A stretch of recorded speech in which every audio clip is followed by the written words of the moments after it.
আপনাদেরকে মনে আছে গত কয়েক বছর আগে ফ্রান্সের প্রেসিডেন্ট ম্যাক্রো তিনি নিজে কিন্তু আঁকায় নাই, তার রাষ্ট্রের একজন আর্কিটেক্ট, একজন লেখক, একজন অঙ্কশিল্পী, সে আমার নবীর ব্যঙ্গচিত্র আঁকাইছিল, মনে আছে?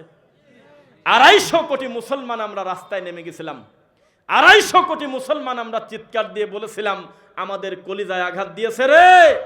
সে ততক্ষণ পর্যন্ত মুসলমান হতে পারবে না যে তার নিজের থেকে, ছেলে থেকে, মেয়ে থেকে, বউ থেকে, মা থেকে, বাপ থেকে, পরিবার থেকে, পরিজন থেকে, আত্মীয় থেকে, সম্পদ সম্পত্তি থেকে, সব কিছু থেকে আমি নবী তার কাছে বেশি প্রিয় না হব, ততদিন পর্যন্ত সে পূর্ণাঙ্গ মুমিন না। সেই নবীর ব্যঙ্গচিত্র আঁকাইছে রে। আমরা তখন বয়কট করছিলাম ফ্রান্সের পণ্য, সমস্ত পৃথিবীর মুসলিম উম্মার কলিজায় আঘাত লাগার কারণে তাদের পণ্য আমরা বয়কট করছিলাম না। 7 দিনের দিন এই ফ্রান্সের ম্যাক্রো লাইভ এসে বলতেছে আমার ভুল হয়ে গেছে।